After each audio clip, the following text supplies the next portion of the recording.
Okay, so once again, we have our learning goals here that we're going to be talking about.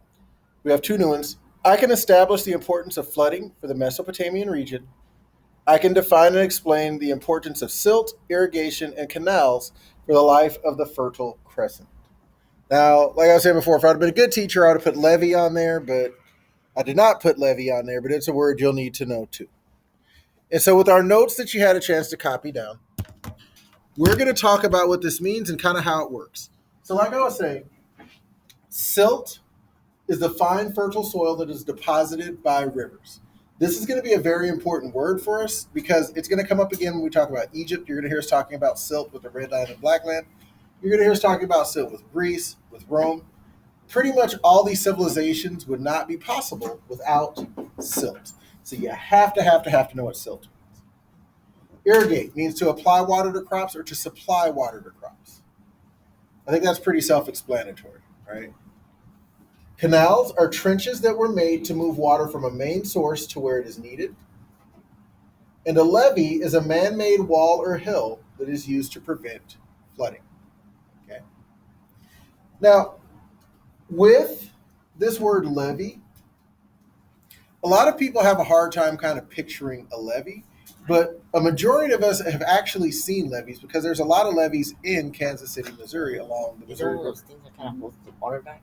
Yeah, so the levees are the things that hold the water back.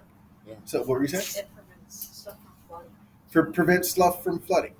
So if you have ever driven from the Northland to like downtown on Highway 169, that's the one that goes by the baseball fields and then the river and then the downtown airport. You know what I'm talking about? Oh, And then there's the train tracks on the other side. Yeah. So if you think about that, you know how if you look out towards the river, you kind of see like it's a hill that looks kind of like that, and on the top there's like a cement path walkway. You know what I'm talking about? Yeah. That's a levee. That was put there by humans. And basically what they did is they took a whole bunch of dirt and compacted it down to make that hill. So that way as the water level of the river rises, it doesn't flood. Wait, So, yes, does it have to be man-made to be a levee? to be a levee, yes, it's a man-made thing.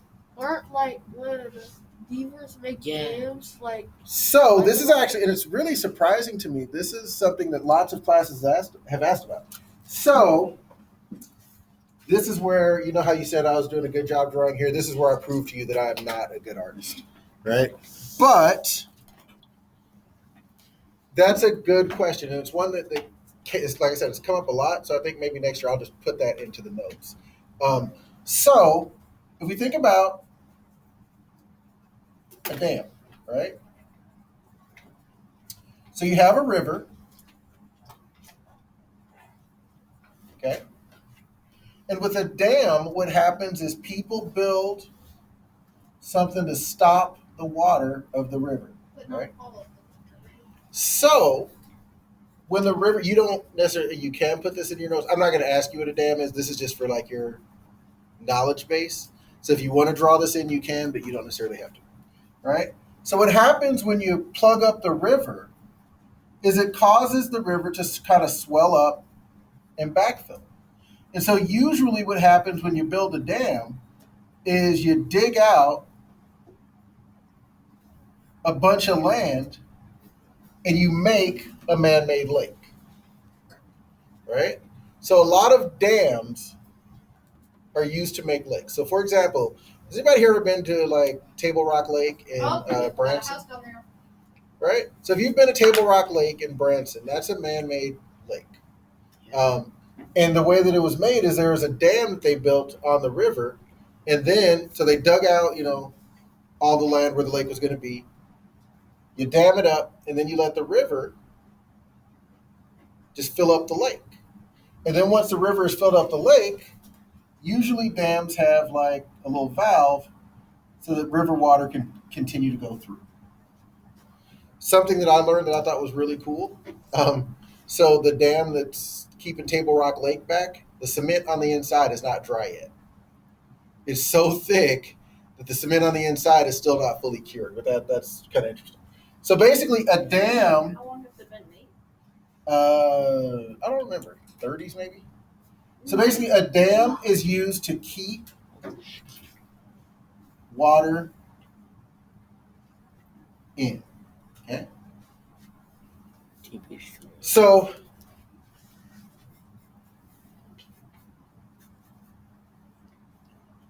a levee, so you've got the river, and let's pretend we have some like little houses and stuff over here. Gonna channel my inner Bob Ross and put a happy little tree, Oh, right?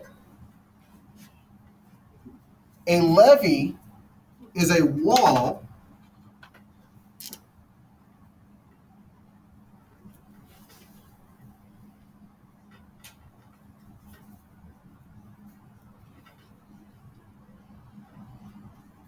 right? It's a wall that keeps the flood water, if the river level rises, it keeps the water from going where it's not supposed to be. So a levee is used to keep water out.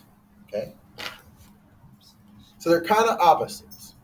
And they're a little bit different because, like I said, a dam, if you look at a dam, it's usually closed off and it's one big kind of wall. Mhm. A levee, they go for the length of the river. Like I said, with the Missouri River, those embankments, those man-made levees, they kind of go for long stretches. Yeah, there's a bunch of levees out in the Lake of the Ozarks. there are. That is correct. Because like our family, we have a lake house down there, Mhm. and there's a levee that like goes all the way across the marina.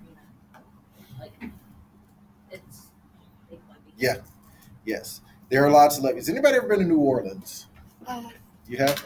Like, do you remember it, or was it like a long time ago and you don't really remember? It was like a year or two ago. Year or two ago? For you, it was a long time ago? Yeah. Do you remember it or not really? A little bit. So if you think it back for you when you went, do you remember seeing those big brown walls that kind of went around the city? Yeah. And they had like metal gates at certain spots that were on like train track wheels and they could open and close like that. So that's a levee in New Orleans. And something kind of cool about New Orleans is it's actually below the level of the Gulf and the Mississippi River. So those walls keep water out of the city of New Orleans because New Orleans, like naturally, is a floodplain and it's supposed to flood because the water level is higher than the city and it's like a big bowl. So that's why, if you remember in the news a couple weeks ago, about maybe 3 weeks ago, they had that big hurricane and people were concerned about flooding. Uh-huh. That's always a big deal in New Orleans because when it starts to flood, if one of those walls or levees breaks, the water is going to flood into the city because the city is lower than the water. So that's why they have those really big walls and stuff around New Orleans. Okay, so hopefully that helps us to understand the difference between a dam and a levee. Does that make sense? So again, I'm not going to ask you on a quiz about that or anything, but hopefully it helps it to make sense. But this is stuff that I will be expecting you to know. So you need to make sure we're focused in on it. All right.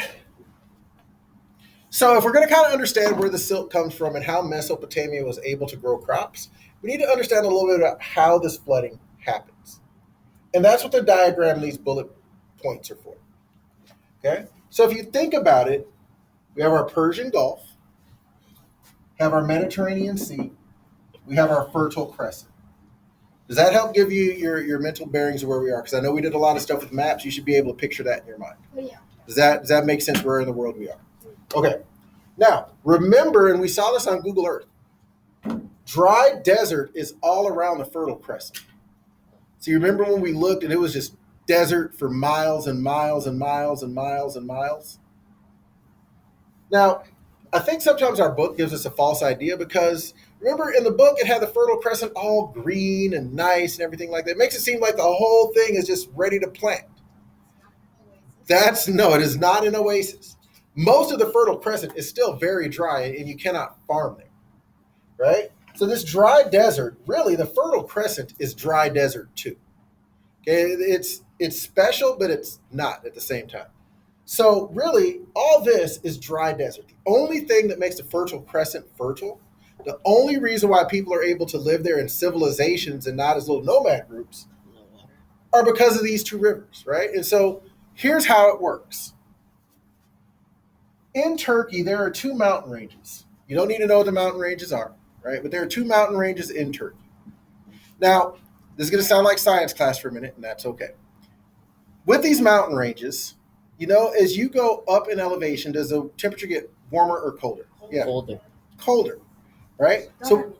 So what happens is with these mountain ranges, as moisture and precipitation, rises, it gets colder because the atmosphere is thinner and it's colder up there.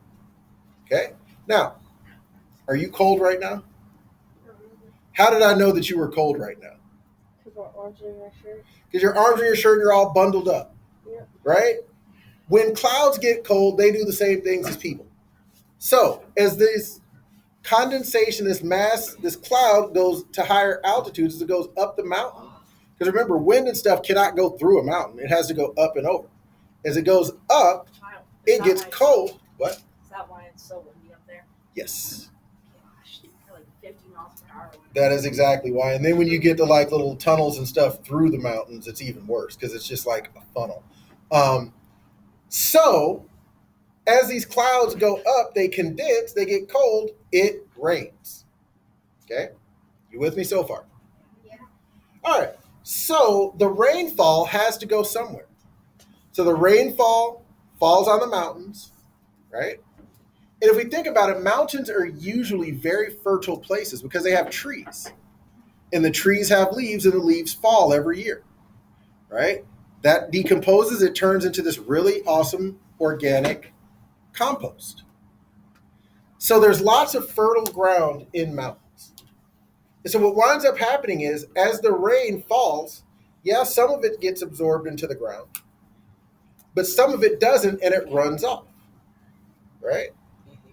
And so eventually the runoff from all this rain, they start to gather together in little creeks, right? So you have all these little itty bitty creeks. And then these creeks start to run together into streams, right? The streams, you have all these streams, and that's kind of what you see here with the mountains. All these little streams, they start to run together to form small rivers, which are called tributaries. Okay? Those smaller rivers flow into bigger rivers. And if we look here, what big river would this be? Tigris or Tigris, what big river would this be? Euphrates. Whatever. Euphrates, not elephant. That's how I remember. That's how we remember. All right. So, with these big rivers, remember all or a majority of that water, because this is the desert here, right? So the majority of that water came from the mountains, and it's got fertilizer, it's got nutrients, it's got good soil dissolved in the river water. And we can even see that with our Missouri River. Like, what color is the Missouri River? Brown. It's kind of brownish green or brown, right? That's because there's silt in it, there's soil in it, there's nutrients and dirt in it. Is there a river that's clear?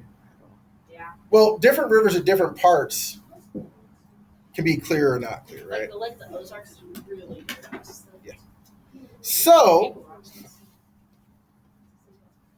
because of these rivers, and if you remember looking at Google Earth, you saw that like there was a little band next to the river where stuff was able to grow. It wasn't very big, but you were able to grow stuff next to the river. Well, that's because the rainfall from the river provides the silt. But you remember how I said mountains are tall? Yeah. If you think about tall mountains, think about really tall mountain ranges. What do you always see at the top of really tall mountain ranges? No. Either one of you. Or just go ahead and say it if you know. Snow. Snow, right? So the snow at the top of the mountains. Now remember, this is still a warm weather climate, right? So even though in the winter the weather dips down enough so that the snow can stay at the mountains, once spring comes, the tops of the mountains aren't cold enough to keep the snow, so it melts.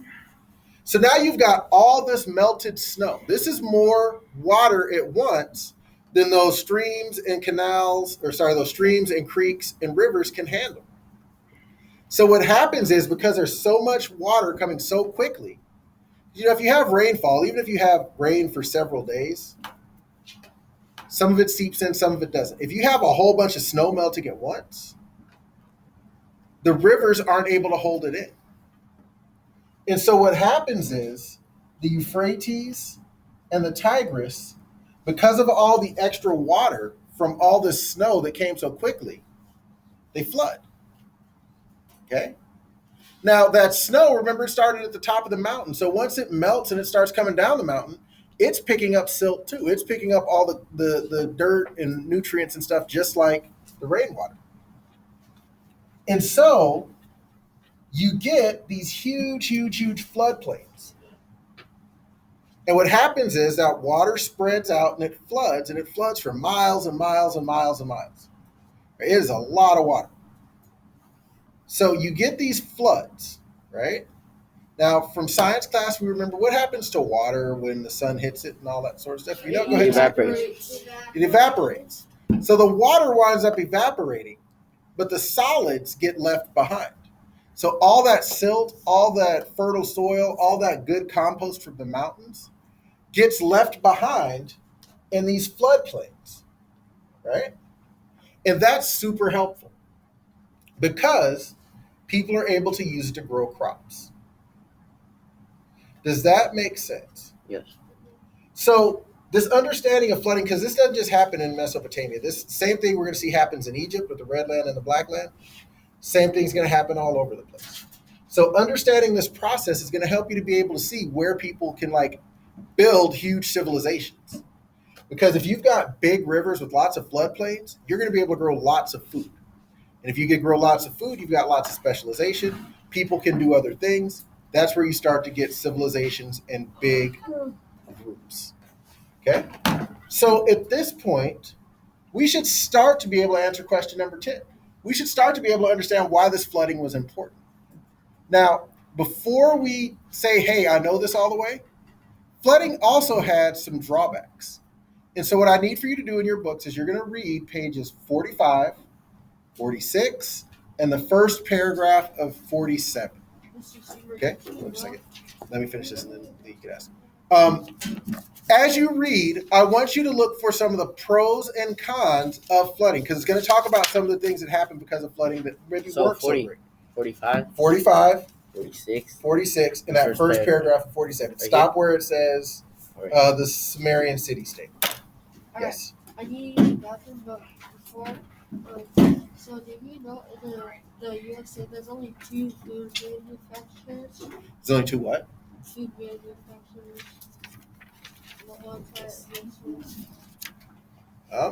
I did not know that. Where's your reference for that?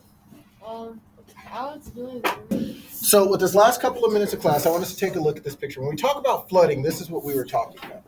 So this is what the flooding would have looked like in ancient Mesopotamia. And people kind of got smart. And what they started to do is they started to build their houses on little mounds so that their houses didn't get flooded away every year. But from our reading, what were some of the potential dangers of the flooding? Yeah. To go out to try to get food and stuff? Like, well, what did it say would happen? What were some of the problems with the floods? It didn't mention going out hunting and gathering because they were...